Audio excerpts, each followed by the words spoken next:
parecido la falta de intensidad o perder todos los duelos, o que físicamente el Liverpool ha estado bastante por encima del Real Madrid en el partido. ¿Tiene usted todavía en caliente esa sensación? No, no tengo esa sensación. Creo que hemos competido bien, creo que ha habido acciones, igual en la primera parte esa ocasión que ha tenido Soboslai, que ha habido un duelo, pero el partido ha sido exigente, ha sido de un ritmo alto.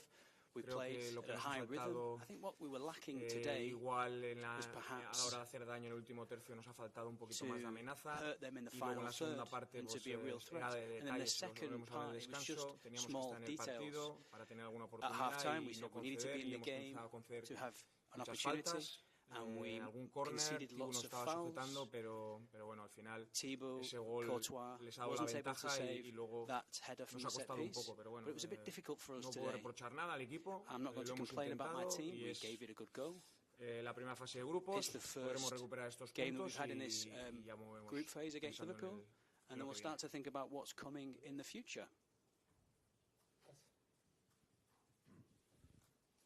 Xabi, could you just ask about Trent and obviously the reaction that he got when he came in? You've spoken to him. How is he, and how did that impact the team as well when you're obviously pushing and trying for that equaliser? The fact that it kind of enhanced the kind of hostility towards the team at that point. No, it was being a very intense game, a typical atmosphere around feeling a Champions League game against top classic game in European football, and we needed his quality, we needed his, his threat from the wing. It could be expected. Professional, mature, he was ready for that, so no problem.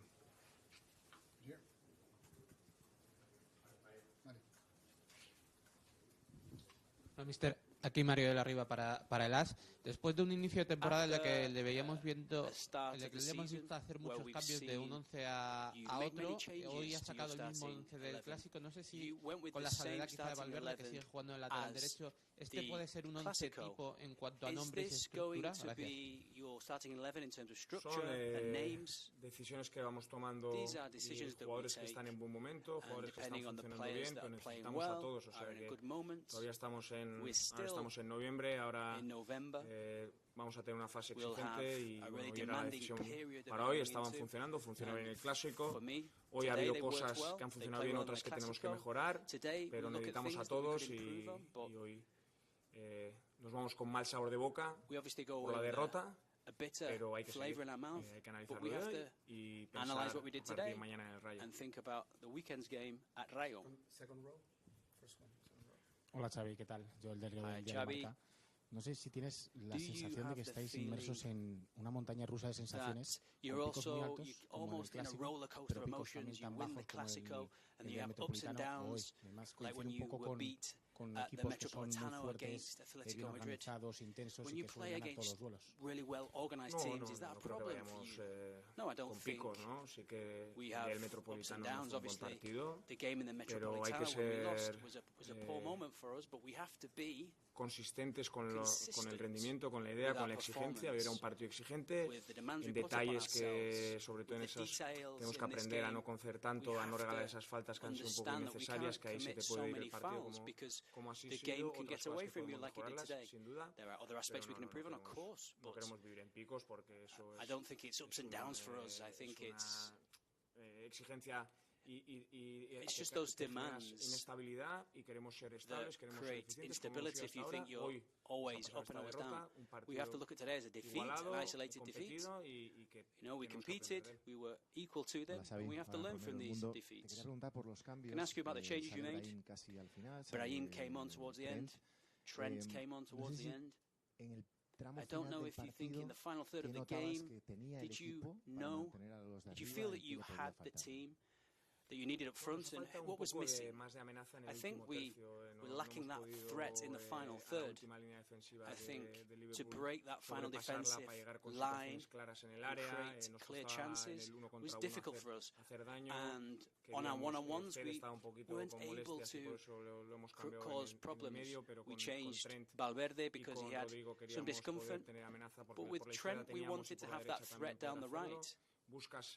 You always look to change the dynamic a little bit, to look for other associations within the players, connections. We had quality on the bench to be able to affect the game. We were lacking that little bit today, and they were just small details that fell in their favour. You said that it had been an even game, more or less. The first half was equal.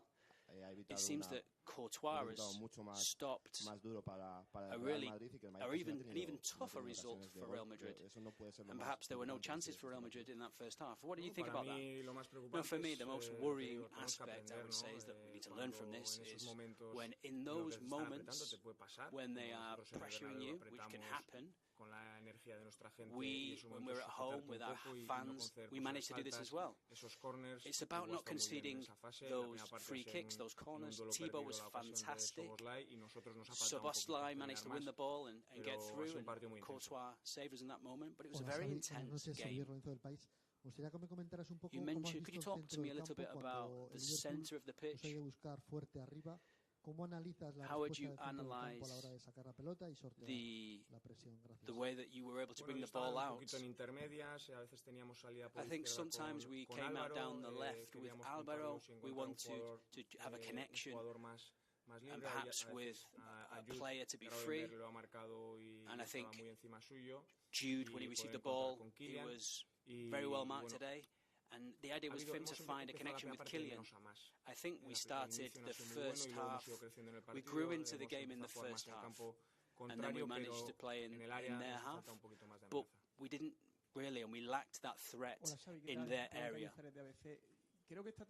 I think this season you've used 5 players on the right wing. Mastantuono, Brahim, Camavinga, Bellingham, who played for a period during the Clásico.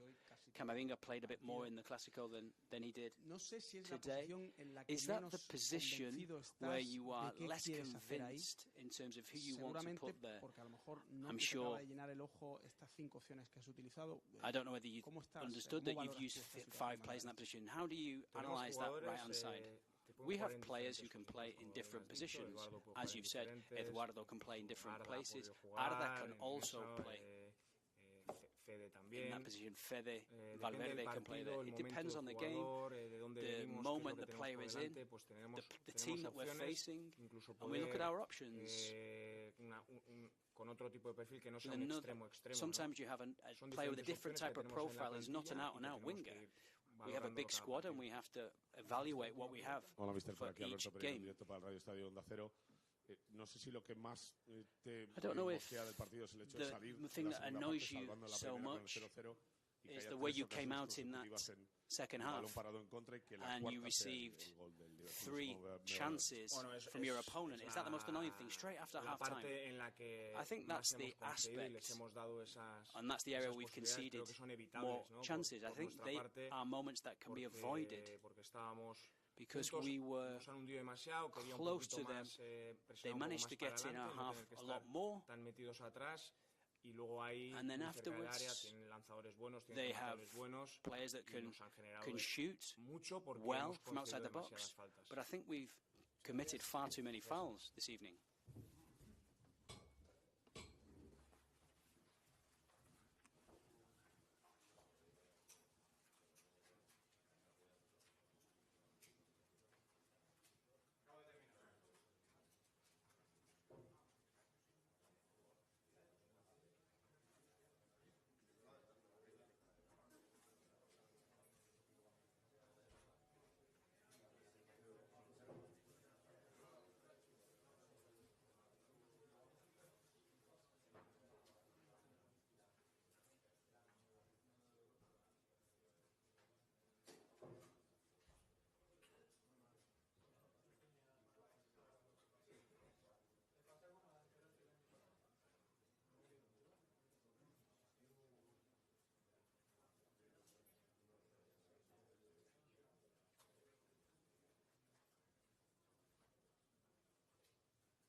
Arne.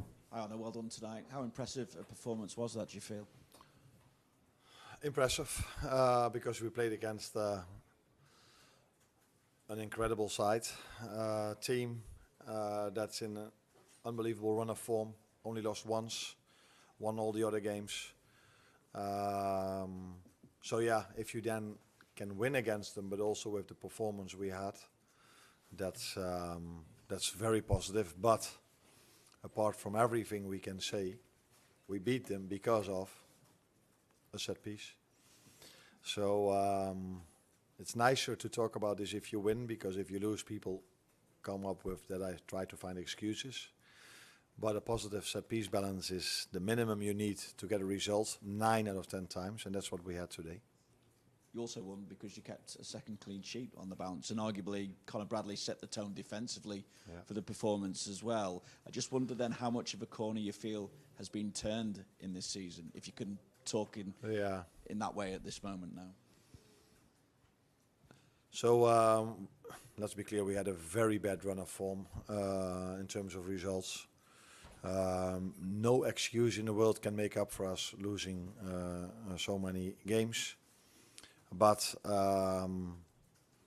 we had to play a lot of games in a small amount of time.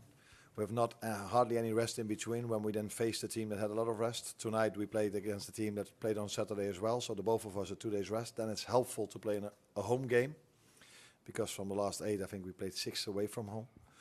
So the fans can give you just a little bit of an extra edge if you are maybe a little bit tired, Conor was outstanding, was very nice. Last season he was outstanding against Real Madrid, but he had to go off after 80 minutes because of an injury.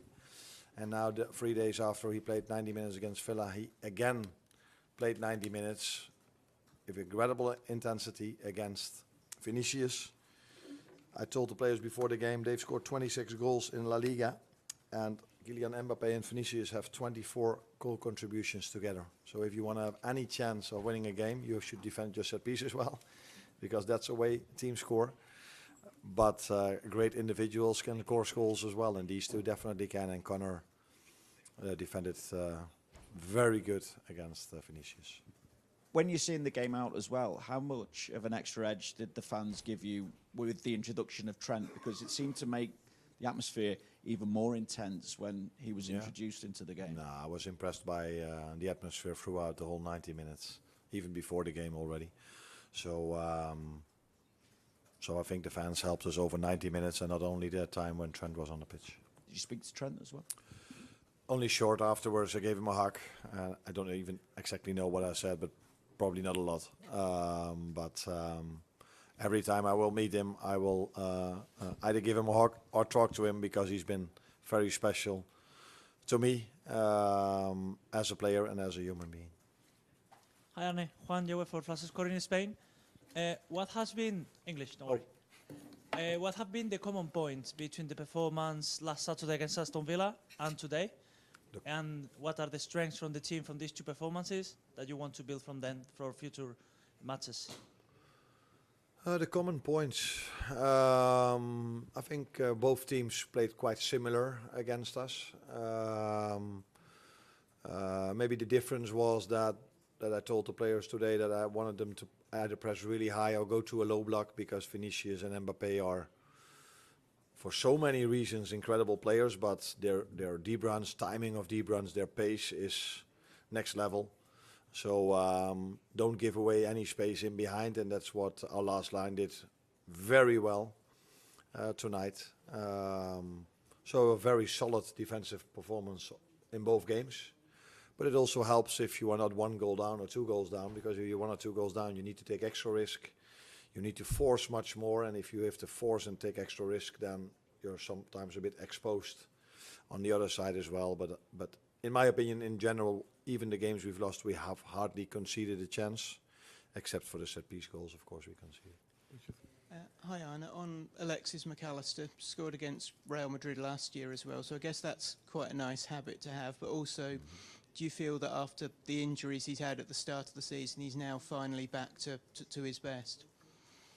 Yeah, but I don't think he's the only one. I think I just spoke about Conor Bradley, who now, I think for the first time in a long time, played twice 90 minutes in 3 days. It's the same is to be said about Maka. I think all the players, they need a bit of time. Sometimes to adjust to the Premier League, sometimes to adjust to the limited rest we've had. And then in other leagues, I think 15 to 20 games in almost any other league, if you are a big club or easy wins. But in the Premier League, there's never an easy win, and that is something you need to adjust to as well. So if you miss pre-season, or if you come from a different league, or if you're a bit younger, then these are things you need to adjust to. And Conor Bradley has only played 30, 40 games for us, and Maka is after Villa and also, by the way, against Palace, where he had a decent performance. He and the team are getting fitter and fitter, and that is the first step we have to make for us to get results in again. James. Arne, that's 2 years running that you've kept Kylian Mbappe largely quiet. He looks pretty much unstoppable against everyone else. Is there something special you're doing to him? You mentioned there that you said to the players beforehand, you pointed out the stats. Is that what you have to do in terms of keeping them focused ahead of a game like a test like that? I didn't even tell them that in the Champions League he scored 2 goals against Marseille and 1 goal. He didn't score the goal against Juve, but Vinicius was the lead up to that goal, and I think he scored 3 against Kairat Almaty. So I don't think you can ever control these 2 completely, but you can do a few things well. But I even saw today, so the biggest chance they got was when Vinicius played the ball towards Bellingham, because they have more than only these 2. They have all very good players, and that is difficult to control them completely, because Kylian Mbappe was more than a few times in dangerous zones. But I think we did almost the maximum you can do against these 2 individuals. Arne, you've been asked about a number of individuals, but could I just ask you about Florian Wirtz, because he had it was a big moment to recall him, and he had a very big performance tonight as well. Do you feel like this kind of game suited him technically, or was it just a case of him playing at a high level? I've said it many times, and I can say it one more time, but it's all up to everyone else to have a different opinion or the same opinion as I have. But if you come from a different league and you have to play every 2 days, and there are so many away games need to be played against certain style of plays, you need to adapt to that. And that goes almost for everyone, let alone for a player that's 22. And I think he's working incredibly hard to adapt as soon as he can, and he's been so unlucky throughout his career here at Liverpool, because even today he created so many chances for the team, but the goal we scored, it wasn't an assist or a goal from him. So I wouldn't even say give him a bit of time, because we gave him already that time to adapt. I played him many times for him to adapt to the Premier League, but I didn't play him every single game, because that's not what I do with almost any player, but also not with players that either miss pre-season or very young or come from a different league, and they need a little bit of time to adapt. If you have 2 days of rest after the Frankfurt game and you have to go away to Brentford, that's different probably than go away, have an away game in the Bundesliga or in the Eredivisie or in any other league in the world, because this league is the best paid league, I think, in the world.